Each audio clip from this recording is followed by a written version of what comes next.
Like it or not, but 75 to 95% of the jobs in the market are not advertised, which means you need to be tapping into the hidden job market.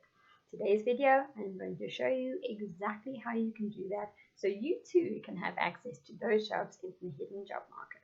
Hit the like button if you've constantly been wondering, what is the hidden job market? Is there even something that exists called the hidden job market? And don't forget to subscribe so that you get notified when the next video drops. If we haven't already met, I'm Melanie, a former recruiter turned career coach, helping turn your passion and purpose into a heart-centered, profitable career. Now, as I mentioned, 75 to 95% of the jobs out there are not advertised online or on the company's website, which means you need to go and do some digging. And I get this question from clients on a daily basis: how do I access the hidden job market? Well, let's dive in. Tip number 1: connect and engage with recruiters and hiring managers on LinkedIn. They are all there. They use LinkedIn every single day, and you need to be discovering the companies that you'd like to work for and engaging with those hiring managers. And what you need to be doing is not just messaging them saying, "Do you have a job for me?" You have to be willing to build that relationship with them first, show them that you care about them, you appreciate them, and give value before you ask for their help and before they're going to offer you an interview slot. And the second step, with the way the world's going, everything is going digital, you have to start getting active on social media. And I don't just mean LinkedIn. Recruiters and hiring managers are going online. They are checking your Facebook and your Instagram for more info about you. When we see a CV or a person pop up on our LinkedIn feed and we get excited because, oh, that sounds really interesting, we're curious. By nature, recruiters and hiring managers are curious. We're going to go and Google you and we want to see more. So a tip with that: make sure your social media is not political. There's no ridiculously drunk photos of you, and enjoy your social media. I'm not saying you can't enjoy it, but just be careful on the content you post, because I guarantee you are being Googled. Step 3. This is my favorite one to use. So go and look on LinkedIn or on job portals at actual companies that are hiring recruiters or talent acquisition specialists. Because here's the thing: companies are not hiring talent acquisition specialists or recruiters to fire people. They are hiring people like those to find and source talent for the company. So that is an alarm bell that says, oh goodness, they might have a vacancy. But make sure you do your research properly. That brings me to my next step: research properly.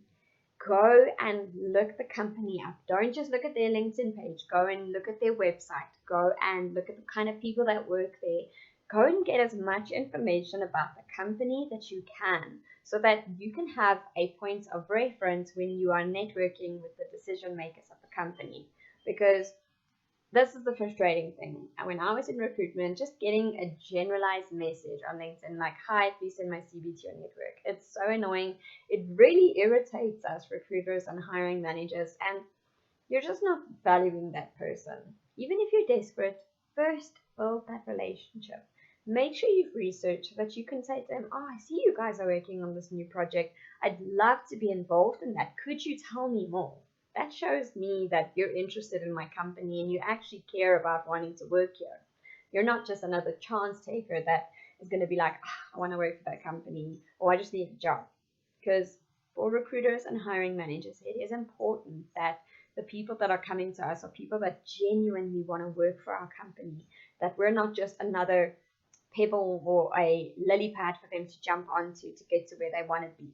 We want to see that you actually value our company and there's something about us that you want to work with us. So make sure you are researching your companies.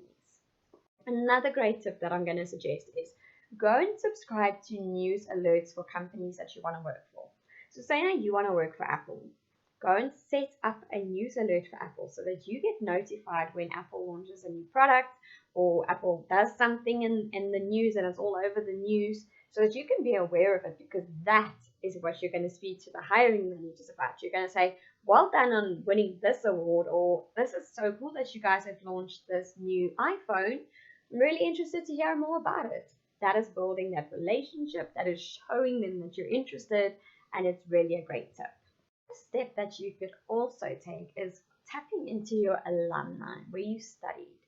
You could go and have a look and see if any of your classmates or university mates are working at the companies that you would like to be working for. You could be connecting with them saying, don't know if you remember me, but it's so great to see that you're working at Apple. I'm really interested in exploring an opportunity at Apple.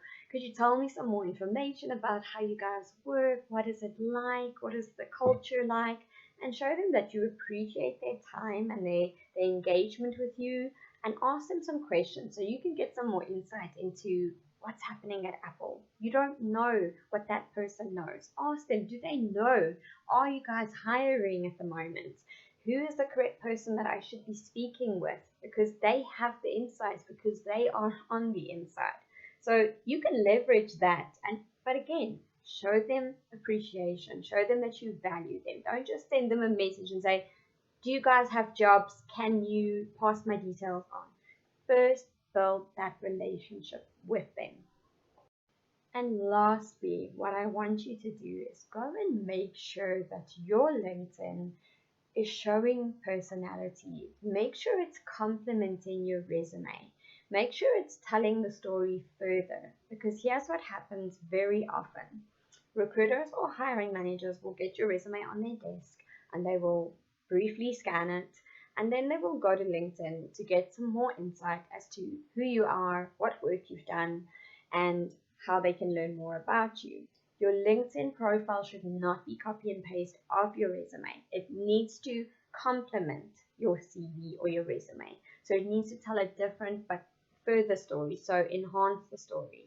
And of course, your LinkedIn profile needs to be optimized. Make sure that in your headline, you are stating what type of role you are looking for, because that is where LinkedIn's algorithm uses to make sure that you pop up when someone searches for a C# developer. So if you're a C# developer and you're looking for that type of role, make sure your headline says C# developer or mid-level C# developer. The second most important part of your LinkedIn profile is your skills section. Make sure that your skills are relevant. If you are a C# developer, go and put that in. If you've worked with ASP.NET, go and put that in. MVC, those types of things. You need to be making sure those are on your skills section. And then with your summary, I have seen some summaries that are 3 lines, and it's so boring.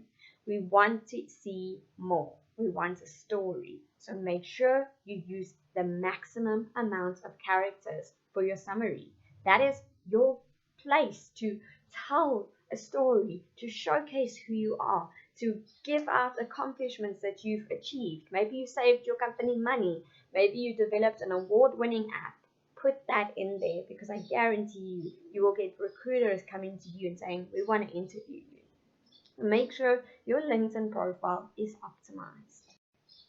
And there you have it. The hidden job market is so exciting. There are so many opportunities out there that are not being advertised. And the only way you are going to tap into that market is if you are engaging and building relationships and making sure that your personal brand stands out.